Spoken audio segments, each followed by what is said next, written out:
Dear Patriots, before the news starts, please subscribe to our patriotic channel by clicking the subscribe button. Give us a thumbs up to this video. Don't forget to leave your opinion below in the comments section. Share the news on Facebook and Twitter so you friends see it. Thank you. Trey Gowdy eviscerates FBI for conspiring against President Trump. During the House Judiciary hearing, Trey Gowdy drilled Deputy Attorney General Rod Rosenstein for the FBI's blatant bias against President Trump.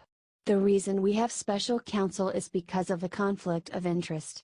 We don't like conflicts of interest because it undermines people's confidence in both the process and the result, said Gowdy. And then, lo and behold, those that are supposed to make sure there are no conflicts of interest seem to have a bit of their own, said Gowdy. Gowdy went on Fox News and attacked the FBI more for their bias. This is a really bad fact pattern, said Gowdy. I hate it for Rod Rosenstein that he's the one explaining it because he's not FBI official, Peter Strzok, and he's not Deputy FBI Director, Andy McCabe, and he's not former FBI Director, Jim Comey, so he's having to do a little bit of cleanup. But these are really bad facts if you care about an impartial, objective Department of Justice and FBI, said Gowdy. I'm still trying to figure out why 3 FBI agents are discussing politics in the Deputy Director's office, because you're not supposed to discuss politics on federal ground and FBI agents aren't supposed to engage in politics for Hatch Act reasons, added Gowdy. But the notion that 3 bureau agents would be conspiring or plotting on how to handle the outcome of a presidential election is the opposite of what you want in an objective, dispassionate, neutral FBI, he said. Do you think he's right?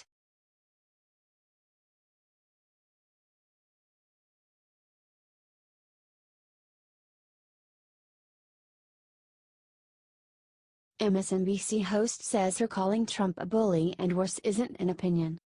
Left-wing media outlets like CNN and MSNBC love to try to criticize Fox News, claiming that Fox's programming is far too reliant on opinions and not straight facts.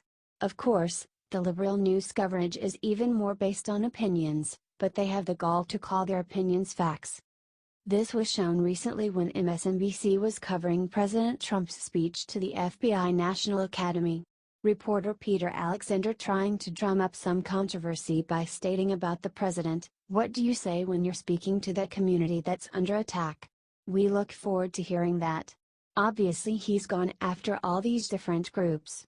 Oftentimes not afraid to say it to their face. What does he say on camera?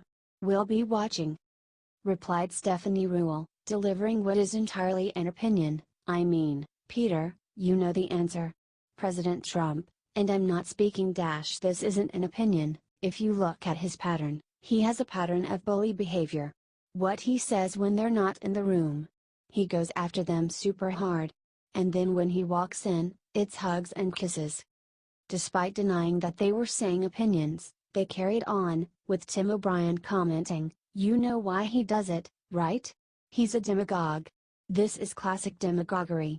He is trying to convince people watching him on TV that he's the only one who should be believed." Then Stephanie tried to smear Trump's entire staff with her opinions, remarking, "Okay, but the demagogue isn't living in the castle alone. He is surrounded by senior advisors. And take Kellyanne Conway and Sarah Huckabee Sanders, who have made it clear Sean Spicer style they're there at the pleasure to serve, to please the president. Do you think it's ridiculous that MSNBC called Trump a bully and then claimed that it is not an opinion?"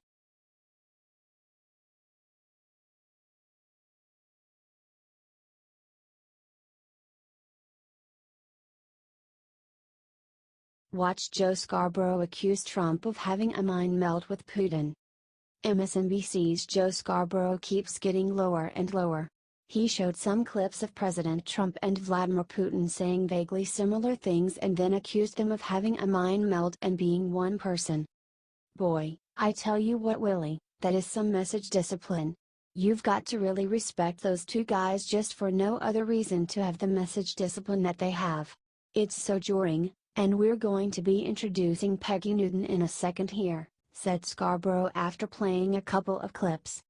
But for those of us who grew up as conservative Republicans in the height of the Cold War, it really is jarring to see Donald Trump in a minute meld with a man who runs a country that invades other countries, said Scarborough. That shoots down passenger planes, that assassinates journalists, that assassinates political leaders, pretty jarring, but he's doing it, and as David Ignatius says, that facts are hiding in broad daylight, said Scarborough. Former KGB agent Putin knows exactly how to play Donald Trump. He says exactly what he knows Donald Trump will respond to, responded MSNBC's Willie Geist. Oh my God, he plays him like a fiddle, said Scarborough. And in fact got a phone call from the president yesterday, said Geist.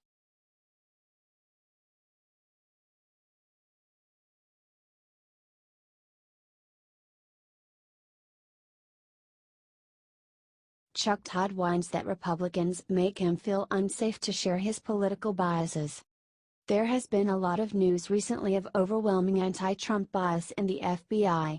The FBI is supposed to be dispassionate and neutral and objective in their investigations, but have shown time and time again that they have a bias against the person they are doing an investigation against. MSNBC's Chuck Todd tried his hardest to minimize these valid concerns. He attacked Republicans for demanding that people be objective.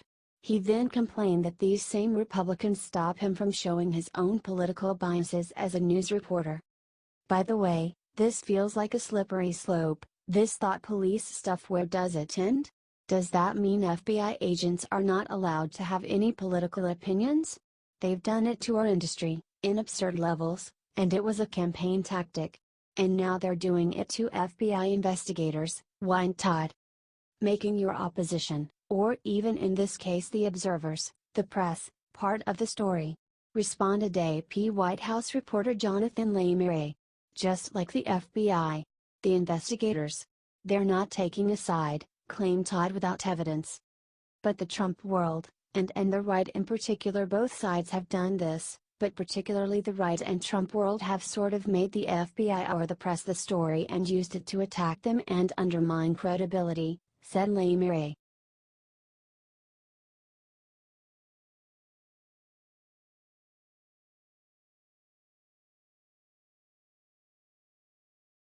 Will Smith calls President Trump the darkness and Obama the light in insane viral rant. Two-time Oscar-nominated actor Will Smith made a strange announcement about politics in our country. He talked about how Obama was a wonderful light, and Trump was the darkness. However, the era of Trump is just the darkness before the dawn. He apparently has been watching way too many movies recently. This is the purge, right? This is the cleanse, this is what happens. This is the natural reaction to the amount of light that came into the world when Barack Obama was the president, said Smith to a crowd. We had to expect that, the pendulum, was going to go the other way. As a cleanse, this is the darkness before the dawn, said Smith. I feel very, very strongly that we are shifting into what the next stage of humanity is going to be right now. It's just the SHT has to get stirred up, in a way. We're seeing it all, said Smith. It's going to be really interesting to see how humanity reacts to it, and it's going to be a fucking mess. It's going to be a mess, but it's the mess in the cleanup. It's the mess and the purge before that new, real light shows up, said Smith.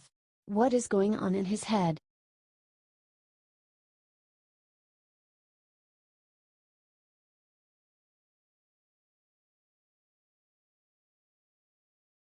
President Trump destroys 185,000 pages of government regulations in one dramatic movement. President Trump announced his incredible success at eliminating unnecessary taxes and government regulations. He stood next to two large stacks of paper. The first was 20,000 pages and represented all the regulations in 1960. The second was 185,000 pages and represented all the regulations in 2017. President Trump took a pair of scissors and cut the red tape. One of the very first actions of my administration was to impose a 2-for-1 rule on new federal regulations. We ordered that for every one new regulation, 2 old regulations must be eliminated. You heard me say that on the campaign, many, many times. As a result, The never-ending growth of red tape in America has come to a sudden, screeching, and beautiful halt, said President Trump. Instead of eliminating 2 old regulations, for every 1 new regulation we have eliminated 22. 22, that's a big difference. We aimed for 2 for 1, and, in 2017, we hit 22 for 1, Trump said. Every unnecessary page in these stacks represents hidden tax and harmful burdens to American workers and to American businesses, and, in many cases, means projects never get off the ground, said Trump. By ending excessive regulation, we are defending democracy and draining the swamp. Truly, we are draining the swamp. Unchecked regulation undermines our freedoms and saps our national spirit, destroys our company. We have so many companies that are destroyed by regulation, and destroys obviously jobs, he said. Now there is accountability. So together, let's cut the red tape. Let's set free our dreams. And, yes, let's make America great again, said Trump.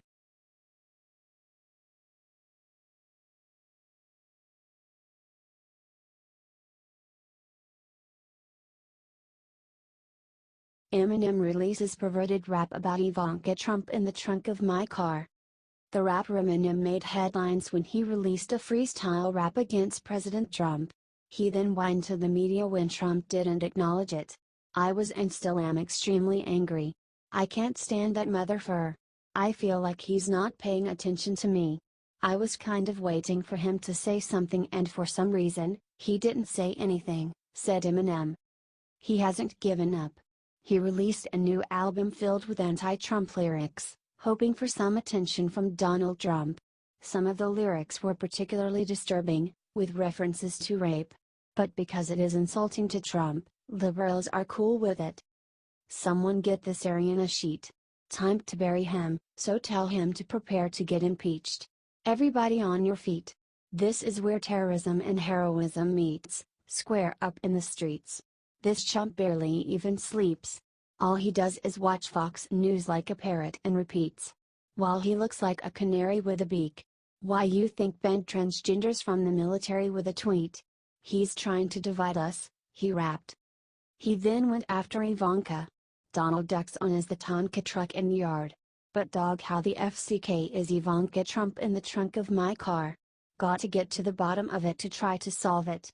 Must go above and beyond. 'Cause it's incumbent upon me, 'cause I feel somewhat responsible for the dumb little blonde girl. That motherfucking baton twirler that got dumped in the pond, he rapped. The album has gotten terrible reviews up rocks and the Fa-Ra 5. And much to Eminem's dismay, Donald Trump has yet to comment on it.